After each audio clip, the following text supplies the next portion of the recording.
प्रिय दोस्तों, चाणक्य अपनी नीति शास्त्र के लिए जाने जाते थे। दूर दूर तक विदेशों में लोग उनकी नीतियों का लोहा मानते थे। यह सुनकर एक बार एक चीनी दार्शनिक चाणक्य से मिलने भारत आया। जब वह चाणक्य के घर उनसे मिलने पहुंचा तो उसने देखा कि चाणक्य एक ग्रंथ लिखने में व्यस्त थे।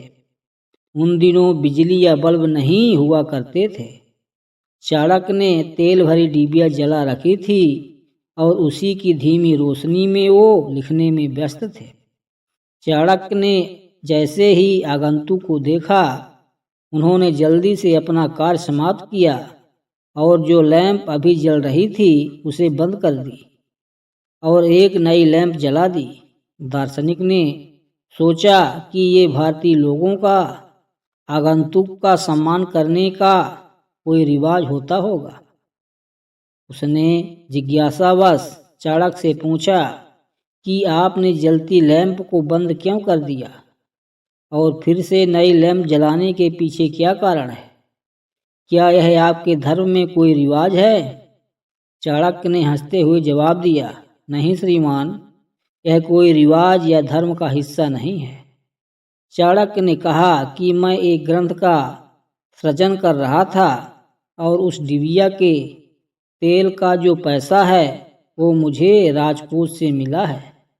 लेकिन जब मैंने लिखने का कार्य समाप्त किया तो उस डिबिया का जलना मेरे देश की संपत्ति का नाश है, जो मैं नहीं सह सकता। और जो दूसरी डिबिया में तेल है वो मेरी खुद की कमाई से खरीदा है।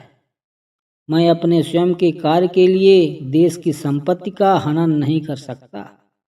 इतना सुनकर चीनी दार्शनिक चाणक्य के आगे नतमस्तक हो गया कि धन्य है ये देश भारत, जहाँ इतनी महान सोच वाले व्यक्ति रहते हैं।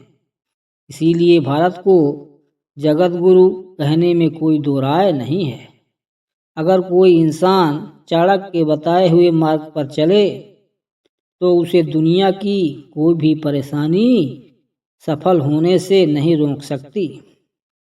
चाणक्य ने कहा, दूसरों की गलतियों से सीखो, अपने ही ऊपर प्रयोग करके सीखने को तुम्हारी आयु कम पड़ जाएगी। कुबेर भी अगर आय से ज़्यादा व्यय करे तो कंगाल हो जाता है। कोई भी काम शुरू करने के पहले 3 सवाल अपने आप से पूछो। मैं ऐसा क्यों करने जा रहा हूँ? इसका क्या परिणाम होगा? क्या मैं सफल रहूँगा? भगवान मूर्तियों में नहीं बल्कि आपकी अनुभूति आपका ईश्वर है। आत्मा ही आपका मंदिर है। व्यक्ति अपने कर्मों से महान होता है, अपने जन्म से नहीं। दुनिया की सबसे बड़ी ताकत पुरुष का विवेक और महिला की सुंदरता है। अज्ञानी के लिए किताबें और अंधे के लिए दर्पण एक समान उपयोगी है।